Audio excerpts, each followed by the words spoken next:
Hello everyone, mathematics की class में आपका हार्दिक स्वागत है। जीआईसी तथा आश्रम पद्धति का प्री एग्जाम हो चुका है तथा इसका मुख्य एग्जाम होने वाला है। तो आज से हम जीआईसी या आश्रम पद्धति की जो मुख्य परीक्षा होने वाली है उससे संबंधित टॉपिकों को अध्ययन करेंगे। इन टॉपिक से संबंधित आपके एग्जाम में क्वेश्चन आने की संभावना है। तो आज जो हम टॉपिक लेकर आए हैं वह टॉपिक है एनालिटिक फंक्शन। तो इसकी ये पहली वीडियो है, इसके अदर पार्ट भी आपको मिलते रहेंगे। तो आइए शुरुआत करते हैं एनालिटिक फंक्शन की। तो एनालिटिक फंक्शन या इसे रेगुलर फंक्शन या होमोमॉर्फिक फंक्शन भी कहते हैं।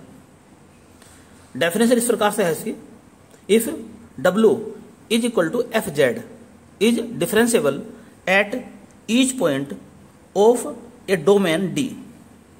तो अगर कोई फंक्शन W जो कि एक कॉम्प्लेक्स फंक्शन है और Z का अर्थ होता है x प्लस आई वाई, जो कॉम्प्लेक्स नंबर में आप जानते हैं।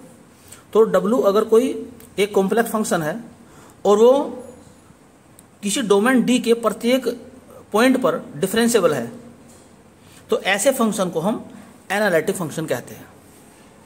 या दूसरी डेफिनेशन इस प्रकार से है, if W is equal to f Z is differentiable at Z0 and also differentiable in some neighbourhood of Z0 then fx is analytic. दूसरी डेफिनेशन के अकॉर्डिंग अगर कोई फंक्शन किसी पॉइंट Z0 पर डिफरेंशिएबल है तथा इसके किसी नाइबरहुड पर भी डिफरेंशिएबल है तो ऐसे फंक्शन को हम एनालिटिक फंक्शन कहते हैं। एनालिटिक फंक्शन होने के लिए केवल किसी पॉइंट पर डिफरेंशिएबल होना ही जरूरी नहीं है, बल्कि उसके आसपास के जो पॉइंट है उन पर डिफरेंशिएबल होना भी जरूरी है। तो यदि कोई फंक्शन किसी पॉइंट पर डिफरेंशिएबल है तो यह जरूरी नहीं है कि वह उस पॉइंट पर एनालिटिक हो, बल्कि उसके आसपास के पॉइंट पर भी वो डिफरेंशिएबल होना चाहिए। इसके डेफिनेशन के बारे में और भी हम आगे स्टडी करेंगे, लेकिन सबसे पहले हम समझते हैं कि एनालिटिक फंक्शन कैसे फाइंड करते हैं।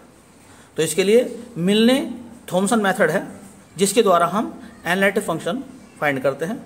इसका मेथड इस प्रकार से है कि एफ जेड क्या है, ये एक कॉम्प्लेक्स फंक्शन है, ये भी u प्लस आई वी के फॉर्म में।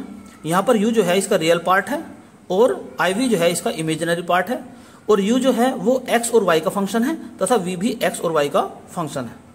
तो सबसे पहले क्या काम करेंगे, u का हम x के रेस्पेक्ट में पार्शियल डिफरेंशिएशन करेंगे, इसको हम φ1 से रिप्रेजेंट करेंगे और इसमें फिर x के स्थान पर z और y के स्थान पर 0 रख देंगे। तो इस प्रकार से हमें मिल जाएगा φ z 0, अर्थात φ की वैल्यू z और 0 पर प्राप्त हो जाएगी। यानी कि जो हमने du ओवर dx निकाला है उसकी वैल्यू हमें z 0 पर प्राप्त हो जाएगी। इसके बाद में हम u का डिफरेंशिएशन पार्शियल डिफरेंशिएशन करेंगे विद रेस्पेक्ट टू y और इसे हम नाम देंगे φ2 का, और इसके अंदर भी x के स्थान पर z और y के स्थान पर 0 रख देंगे। तो इस प्रकार से हमें φ2 प्राप्त हो जाएगा, यानी कि डेल u और डेल y की वैल्यू हमें z तथा 0 पर प्राप्त हो जाएगी। इसके बाद में f डैश z का एक फॉर्मूला है ये कि φ1 z 0 माइनस आई φ2 z0। ये डैश है यानी कि डिफरेंशिएशन हुआ है पहले से। अब इसका कर देंगे इंटीग्रेशन तो हमें मिल जाएगा एफ जेड। तो फाइनली एफ जेड निकालने का फॉर्मूला हो जाएगा φ1 प्लस माइनस आई φ2 dz। तो इसका z के रेस्पेक्ट में हम इंटीग्रेशन करेंगे तो हमें मिल जाएगा एफ जेड, और c क्या है, यहाँ एक कांस्टेंट है। तो आइए देखते हैं इससे संबंधित क्वेश्चन एग्जाम में कैसे आने की संभावना है।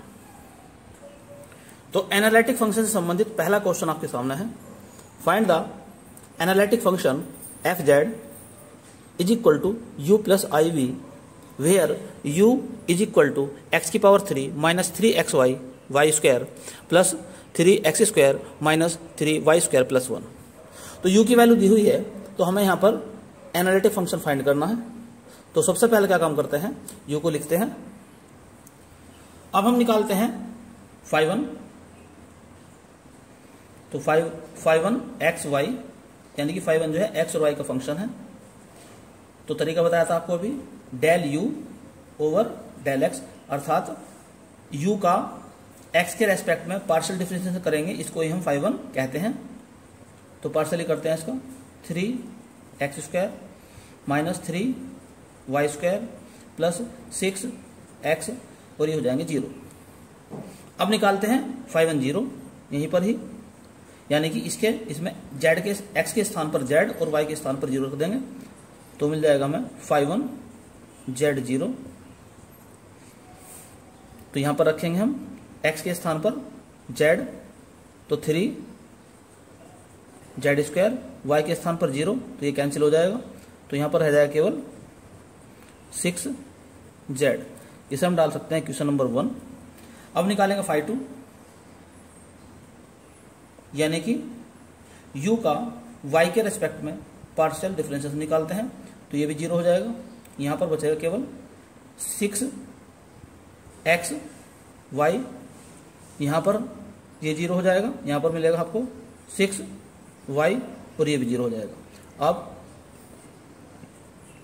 phi2 z0, यानी कि इसमें रख देंगे हम x के स्थान पर z और y के स्थान पर रख देंगे 0, तो क्या मिलेगा यहां पर हमें, तो यहां पर रखेंगे हम x के स्थान पर z, y के स्थान पर 0, तो यहां पर y है तो 0 हो जाएगा, ये भी 0 हो जाएगा, तो यानी कि इसकी वैल्यू यहां पर आ जाएगी 0।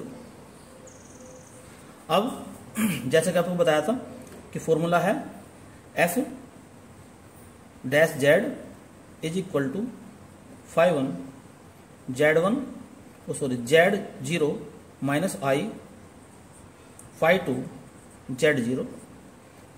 यहां पर वैल्यू पुट कर दो phi1 की, तो phi1 की वैल्यू कितनी है, 3z² minus 6z minus i, और phi2 की वैल्यू 0, यानी कि f डैश z आपको प्राप्त होगा 3z² माइनस 6z। इस पर क्वेश्चन नंबर 3 डाल दो।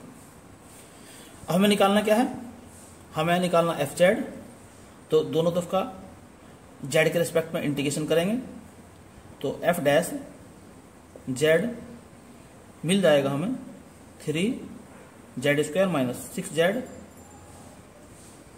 dz प्लस c, तो इसका इंटीग्रेशन हो जाएगा z की पावर 3/3 कट जाएगा, तो z की power 3 minus 6z²/2 plus c, यानी कि z की power 3 minus 3z² plus c। ये आपका f डैश नहीं है, f है, तो f z प्राप्त हो गया इस प्रकार से, यानी कि जो एनालिटिक फंक्शन हमें प्राप्त हो गया है वह प्राप्त हुआ है z की पावर 3। यहां पर ये इक्वेशन नंबर 1 प्लस था, तो ये प्लस हो जाएगा, यहां पर भी प्लस है, यहां पर भी प्लस, यहां पर भी प्लस, यहां पर भी प्लस हो जाएगा। तो फाइनली हमें आंसर मिल गया है z की power 3 plus 3z² plus c, यही इसका फाइनल आंसर है। नेक्स्ट क्वेश्चन आपके सामने है, find the analytic function whose real part is e की power x into cos y। तो वह एनालिटिक फंक्शन फाइंड करना है जिसका रियल पार्ट का मीनिंग होता है u, जिसका रियल पार्ट यानी कि u की वैल्यू दी है e की power x into cos y। तो क्या दिया है, तो यहां पर u की वैल्यू दी है u is equal to u(x, y) भी इसे हम कह सकते हैं, यानी कि u x और y का फंक्शन है e की power x into cos y। अब रूल के अकॉर्डिंग अब निकालेंगे हम phi1 xy, यानी कि u को कर देंगे x के रेस्पेक्ट में पार्शियल डिफरेंशिएशन, तो e की पावर x का हो जाएगा e की पावर x, और कोस y कांस्टेंट हो जाएगा यहां पर। अब इसमें हम x के स्थान पर z और y के स्थान पर रखेंगे 0, तो क्या मिलेगा हमें, phi1 z0, x के स्थान पर रखेंगे z और y के स्थान पर रखेंगे 0, तो e की पावर z और कोस 0 की वैल्यू होती है 1, तो इस प्रकार से phi1 की वैल्यू आ जाएगी निकल कर e की पावर z। Equation number 1। अब निकालते हैं phi2, यानी कि u का y के रेस्पेक्ट में पार्शियल डिफरेंशिएशन करते हैं, तो e की पावर x तो कांस्टेंट है, कोस y का जब डिफरेंशिएशन करेंगे तो माइनस का साइन y होता है, तो यहां पर लिखा जाएगा e की power x into sine Y और माइनस के साथ में। अब क्या काम करेंगे, x के स्थान पर रख देंगे z और y के स्थान पर रख देंगे 0।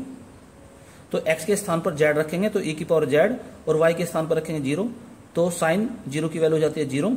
तो इस प्रकार से हम ये कह सकते हैं कि फाई टू z0 ये हो जाएगा 0 आपका। अब f डैश z का फॉर्मूला आप जानते हैं, तो phi 1 z0 minus i phi two z0, z1 की वैल्यू है e की power z minus i phi two की वैल्यू है 0। तो इस प्रकार से हम ये कह सकते हैं कि फाई डैश z की वैल्यू हो जाएगी e की पावर z, इक्वेशन नंबर 3। अब इसका करते हैं integration with respect to z, तो क्या मिल जाएगा हमें, F Z is equal to E की पावर z का integration with respect to z plus सी। तो e की पावर z का इंटीग्रेशन हो जाता है e की पावर z। तो इस प्रकार से जो आंसर आ गया इसका F Z is equal to E की पावर z प्लस सी, यही इसका फाइनल आंसर है। नेक्स्ट इंपॉर्टेंट क्वेश्चन आपके सामने है, find F Z is equal to U plus I V where U X Y is equal to है E की power x into X cos Y minus Y sine Y. तो यहां पर भी पूछा गया है एफ जेड यानी कि एनालिटिक फंक्शन फाइंड करना है यहां पर हमें, और यू की वैल्यू दी गई है। तो यू की वैल्यू कितनी है, तो यू इज इक्वल टू है ई की power X X cos Y minus Y sine Y है। अब हम निकालते हैं फाई 1, तो फाई 1 एक्स वाई यानी कि u को करेंगे x के रेस्पेक्ट में पार्शियल डिफरेंशिएशन। तो यहां पर पहला फंक्शन e की पावर x है, तो पहला फंक्शन, दूसरा कर देंगे differentiation with respect to x, तो x इंटू कोस वाई का x का हो जाएगा 1, तो यहां पर हो जाएगा कोस y, और यहां पर इसमें x नहीं है तो ये हो जाएगा 0, यानी कि इसको छोड़ देंगे, प्लस अब दूसरा फंक्शन लेंगे यानी कि x cos Y minus Y sine Y, और पहले क्या करेंगे differentiation with respect to x, तो हो जाएगा e की पावर x हो जाएगा। अब इसमें हम x के स्थान पर रख देंगे z और y के स्थान पर रख देंगे 0, तो क्या मिलेगा हमें, फाई 1 z0, तो x के स्थान पर रखेंगे z, तो e की पावर हो जाएगा z, कोस y यानी कोस 0 की वैल्यू होती है 1। आगे चलते हैं, यहां पर z रख देंगे और कोस y यानी कोस 0 की वैल्यू हो जाएगी 1, माइनस y के स्थान पर रखेंगे 0, तो ये कैंसिल हो जाएगा, तो e की पावर बचेगा z। तो इस प्रकार हम ये कह सकते हैं कि e की पावर z 1 प्लस z, ये इक्वेशन नंबर होगी 1 आपकी। अब निकालते हैं फाई टू एक्स वाई, यानी कि u का करेंगे partial differentiation with respect to y, तो e की पावर x तो कांस्टेंट है यहां पर, तो e की पावर x तो ऐसी रहेगा। अंदर चलते हैं, x कांस्टेंट है, कोस y का हो जाएगा माइनस साइन y माइनस, अब यहां पर y और साइन y दोनों ही y के फंक्शन है, तो पहला फंक्शन यानी कि y, दूसरे का डिफरेंशिएशन, तो साइन का हो जाएगा कोस।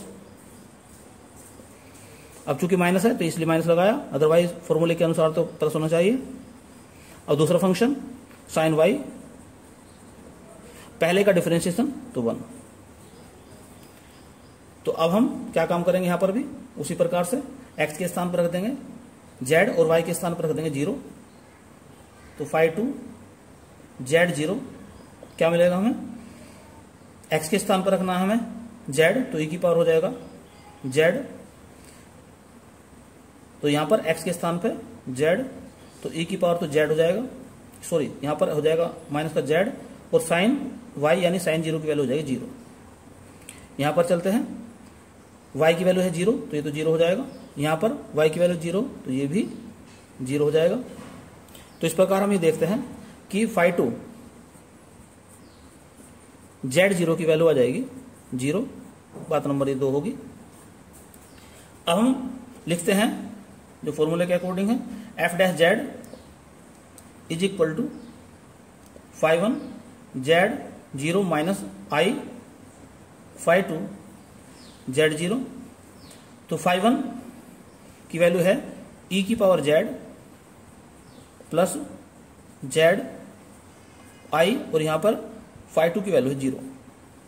तो इस प्रकार हम देखते हैं कि f dash z is equal to e की power z 1 plus z। Equation number 3 आ गई। अब करते हैं दोनों ओर का integration with respect to z। तो मिल जाएगा हमें F Z is equal to integration e की पावर z 1 प्लस z और डी जेड प्लस सी। अब इसका इंटीग्रेशन करते हैं। तो इंटीग्रेशन करने के बाद आपको मिलेगा ये z e की पावर z प्लस सी, और यही इसका फाइनल आंसर हो जाएगा। अर्थात जो एनालिटिक फंक्शन है वो आपको मिला है z इंटू ई की power z plus c. Next question आपके सामने है, find F z where u is equal to x minus 1 की power 3 minus 3xy square plus 3y square. तो यहां पर भी u की वैल्यू दी है और एनालिटिक फंक्शन में फाइंड करना है। तो u दिया है x माइनस 1 की power 3 minus 3xy square plus 3y square. अब निकालते हैं phi1, यानी कि u का करेंगे x के रेस्पेक्ट में पार्शियली। तो क्या मिलेगा यहाँ पर 3x माइनस 1 की पावर 2 माइनस 3y स्क्वायर, और ये हो जाएगा 0। अब क्या काम करेंगे इसमें, x के स्थान पर z और y के स्थान पर रख देंगे 0। तो मिल जाएगा हमें phi1 z0, x के स्थान पर रखेंगे z तो 3z माइनस 1 का स्क्वायर, y के स्थान पर रख देंगे 0 तो ये तो 0 हो जाएगा। तो ये हो जाएगी आपकी इक्वेशन नंबर 1। अब निकालते हैं phi2, यानी कि u का y के रेस्पेक्ट में पार्शियल डिफरेंशिएशन करेंगे। तो y के रेस्पेक्ट में करेंगे तो 0 हो जाएगा। तो यहां पर मिलेगा हमें 6x y प्लस 6y। अब हम क्या काम करेंगे कि x के स्थान पर रख देंगे z और y के स्थान पर रख देंगे 0। तो x के स्थान पर रखेंगे z, y के स्थान पर रखेंगे 0, तो ये तो 0 हो जाएगा। ऐसे ये भी 0 हो जाएगा, तो मिल जाएगा हमें 0। इक्वेशन नंबर 2 होगी। अब क्या काम करेंगे हम, f डैश z का फॉर्मूला हम जानते हैं। तो phi1 z0 minus I phi2 z0। तो f dash z is equal to phi1 की वैल्यू कितनी है 3z माइनस 1 का स्क्वायर माइनस I, और phi2 की वैल्यू कितनी है 0। तो इस प्रकार से हमें मिल गया f dash z is equal to 3z minus 1 का स्क्वायर। Equation number 3। अब दोनों का कर देंगे integration with respect to z। तो मिल जाएगा हमें F Z is equal to 3 integration of z minus 1 का square with respect to z plus c। तो इसका इंटीग्रेशन मिलेगा हमें 3z माइनस 1 की पावर 3 अपॉन 3 प्लस c। इस प्रकार से एफ जेड प्राप्त हो गया z माइनस 1 की पावर 3 प्लस c। यही फाइनल एनालिटिक फंक्शन है, अर्थात f Z is equal to z minus 1 की पावर 3 प्लस c। यही इसका फाइनल आंसर है।